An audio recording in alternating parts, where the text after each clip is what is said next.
But the Supreme Court of Canada agreed, you see. I could not become a senator because under the British North America Act, as a woman, I was not a person.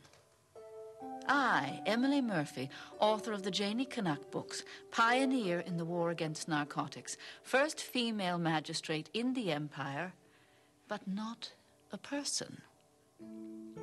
So we took it all the way to London, a group of Canadian women laboring 10 long years against ridicule, husbands saying, "There, dear," until those noble lords of the Privy Council agreed in 1929.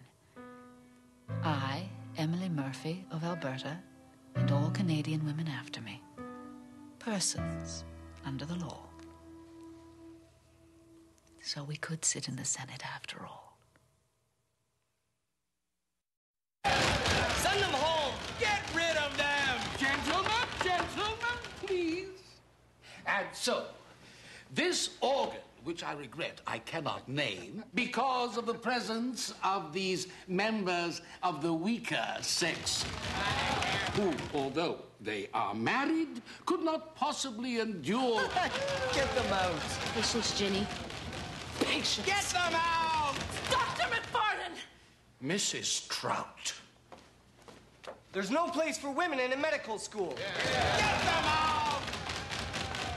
If you do not bring this classroom under control, I am going to repeat every word of this disgusting lecture to your charming wife.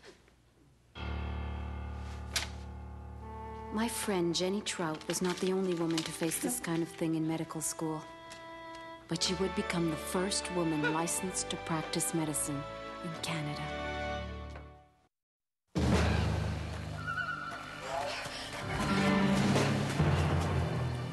In June of 1813, Laura Secord overheard the secret plans of the American soldiers in occupation. If you raise your sword against Fitzgibbon, Upper Canada will be broken. How many men can we muster? 500 infantry, battery of artillery, my dragoons. Fitzgibbon can't manage more than 50 men, small band of natives. Not a serious resistance if you're equal to the Enterprise. Pursue the advance 2 days hence.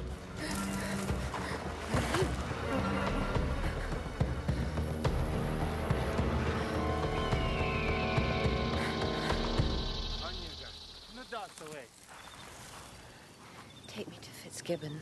Laura Secord delivered her message to the Canadian troops. The Kahnawake Mohawks forced the surrender of 500 Yankee soldiers, and the American invasion was stopped. I don't understand why women want to vote. Oh, really? The first time Nellie McClung saw the Premier about votes for women, Things are changing. Good day, sir. it didn't go too well for McClung. Take it from me, Mrs. McClung. Nice women don't want the vote. So then she staged a mock parliament attacking votes for men. Think what would happen if we actually allowed men to vote. Why, they would become obsessed with politics. Politics are like drinks. Once you start, if men started voting, families would be disrupted. Divorces would follow. Madam Speaker, take it from me. Nice men don't want the vote. After a long campaign, Manitoba's women became the first to get the provincial vote. The next time they met, in a polling station, it didn't go too well for the Premier.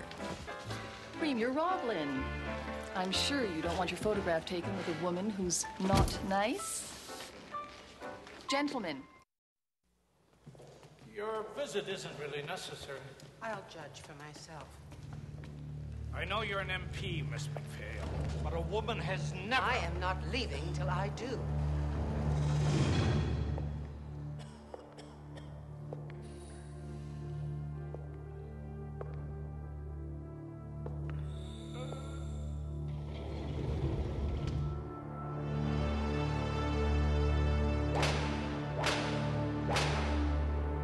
How can such a society be called civilized? If those appalling conditions don't change, that prison will explode! Perhaps our lone lady member is too fragile to know what is normal in a prison.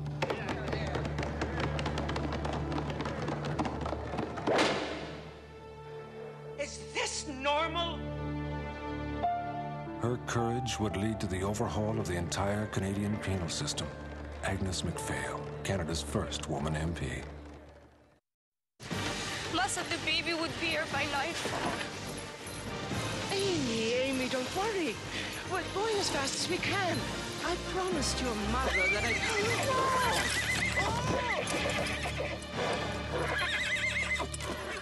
Oh, my God. We'll never get there! We will. Calm down. I can't go on anymore.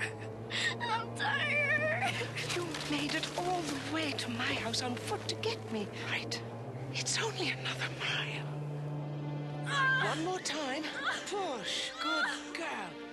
One more time. Push. Until well into this century, most of us Canadians were born where we lived, and the only professional hand guiding our arrival in the world was theirs, the midwife.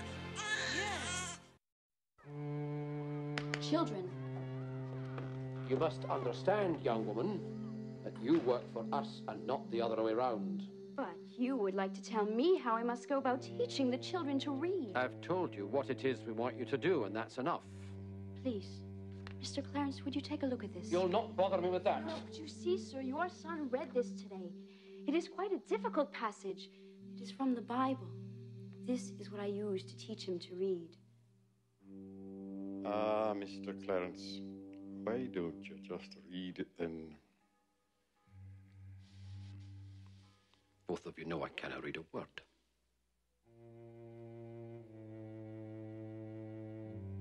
Throughout most of our history, millions of Canadians have owed their education to young women who taught in one-room schoolhouses, much like this one.